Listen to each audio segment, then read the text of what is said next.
So I thought making these videos when it was cold outside was rough. Making these videos when it's hot outside is so much harder. Like, at least when it's cold, I can bundle up. But, like, I can't roll down my window because everybody will hear my conversation. And I can't turn on my AC because it's all or nothing. It only works on full blast. Oh my god, I'm so fucking hot. I don't know what to do. I'm just going to be fucking hot, I guess. And I'm going to make this quick. I don't want to make it quick, though. I want to be able to actually talk. Today I wanted to talk about my paranormal experiences. Now, I know a lot of people don't believe in them, and that's totally fine. If that's the case, just purely it's just an entertaining story, I guess. Watch it for that. But these are things that I don't know how to explain them. I believe in ghosts and spirits and stuff. I don't know exactly what I believe, but I do believe in that phenomena. I believe there are things that happen that we cannot explain.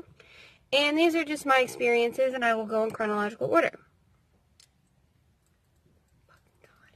If I start, like, just dripping sweat, it's because it's about 100 fucking degrees in my car, and there's nothing I can do about it. Because, like, hold on. Listen to this shit. My AC only works full blast. Full blast or not at all. There is no in between. So, I mean, my car is a hunk of junk and there's nothing I can do about it. So, my first paranormal experience. I was a kid. I wasn't a teenager yet, so maybe like between 9 and 11. I don't remember exactly. Between those ages. And the way my kitchen was set up was, say I'm facing this way and I'm at the microwave. I was warming something up. Directly behind me would have been the basement door, but the door didn't face me. It was like, say I turned around and I'm looking at the door, I could see it open. You know what I mean? So, like, I don't know how to explain it. If you're looking at a door and you can see it open from the side, you know what I mean? Like, you can see, like, when the door is completely open, the door is now facing you, if that makes sense. So, I'm standing in the kitchen. I'm home by myself. And I was just, you know, cooking something in the microwave. And I thought I heard the door shut. And I turned around and the basement door had shut. And of course, I assumed, like, the AC had kicked on or there was a draft, because a lot of times that happens. Like, as soon as the AC kicks on, a door will shut. Like, that happens a lot in my house. I don't know if that happens in yours. But I assumed that's what it was. And so I didn't think anything of it. And then I heard the door open again. So I turned back around and I was just like, and the door was open. I was like, what the fuck?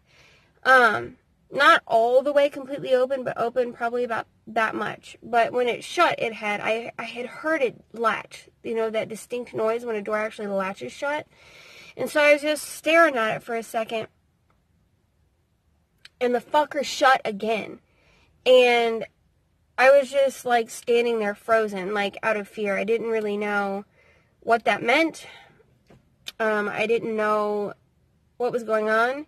And I shit you not, the door handle turned and the door fucking opened again as I was watching it. And then it shut one more time.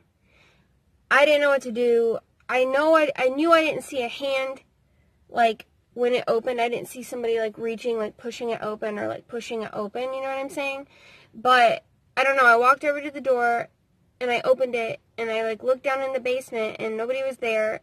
Which is stupid, right? Like, I'm not one person who, like, goes and sees what the noise was. But I did. The next time something happened, I was not alone. So I did have another witness. It was me and my best friend at the time. We were probably, like, 13 years old, hanging out at the house.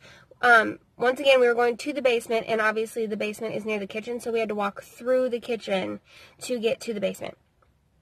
So we walked into the basement, we walked to the kitchen, went into the basement, hung out there for a little while. We were home alone. And then when we went back upstairs, up through the kitchen again, every single cabinet and drawer was open.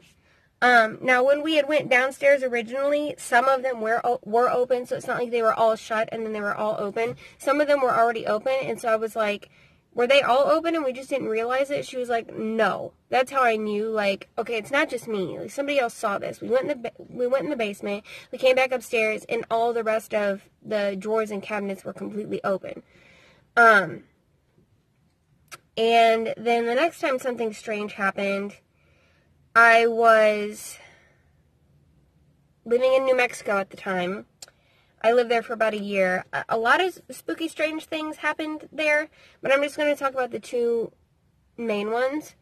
There was one time where I was married at the time. I'm married, divorced. I was married, I'm divorced. And I did this like 10 years ago. I was really young and stupid, but, you know, you learn from your choices. You know, like when you lay on the arm of the couch and, like, your head's resting on the arm of the couch? Well, I was like that. I was just looking up at the ceiling, chilling, and it felt like my husband at the time was, like, leaning over, like, to kiss me on the forehead or something. You know how that feels, like, when you're laying on the couch and it, like, somebody pushes on it and it dips down. So I looked up, like, back a little bit to see him, and I didn't see anything. So I sat up and I turned around, and he was standing in the kitchen. He wasn't even in the living room. I was just like, did you just come over here? And he was like, no, I've been in the kitchen. So it felt like somebody had, like, leaned over. You know what I'm saying? Like, leaned over with their hands on the head of, or the arm of the chair, of the couch, where my head was. So that was a strange sensation. And then another time I was still in New Mexico. It was the middle of the night. He was asleep. I was just laying there. I couldn't sleep. And then, I don't know if this has ever happened to anybody else, but it didn't look like a shadow person. I know that people talk about those. So it wasn't that, because it wasn't in the shape of a person. I'm so fucking hot, dude. I'm rolling the window down a little bit. I don't even care if people hear me. Fuck me. It's so hot. Okay, so I was laying there, and it wasn't a shadow person, because it wasn't in the shape of a person, but, it was just a shadow. Like, it was just darker than the rest of the room, and it wasn't a perfect circle, but it was kind of in just a mass, and I froze. I don't know if you've ever been so scared that you couldn't move, but, like, I literally, legitimately couldn't move. I was just laying in bed, staring at it, and I closed my eyes. That's all I could manage to do, and then I opened my eyes, and the mass was closer. I closed my eyes again. I just kept thinking, it's a trick of the light. I'm not seeing this. This has to be just some bullshit. Like, I'm freaking myself out, right? I just kept convincing myself of that. And then I opened my eyes again, and it was literally right in my face. I couldn't move. I was so scared, so I literally just closed my eyes, and I turned my head, and then I just laid like that for the rest of the night till the sun came up. I didn't sleep at all. And then the most recent thing that happened, I wasn't alone for this one either. Somebody else witnessed it. It was my most recent boyfriend. It was when I was in the place I lived last year. And I had a pack of water bottles sitting on the counter. There were a couple of them missing, so it was like a little bit loose. They weren't still packed in all the way tight, but I had one of those packs of water bottles that you get at Walmart or whatever. And we both looked over, and one of them just started, like say it's sitting on the counter like this, right? It looked like somebody was pulling it very slowly, because it just started, like, one of them, just one of the water bottles in the pack just slowly started pulling like this, and then the whole pack of water bottles fell off the counter. And I was not the only one who witnessed that.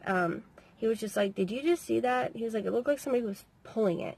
I was like, yeah, I know. I said, ghosts have been following me my whole life. He was like, oh, good to know. So nothing super major, but things where, like, I can't explain why it happened, and I don't know what it was, but I know my experiences were real. I know my memories are correct on those, because I remember them so vividly.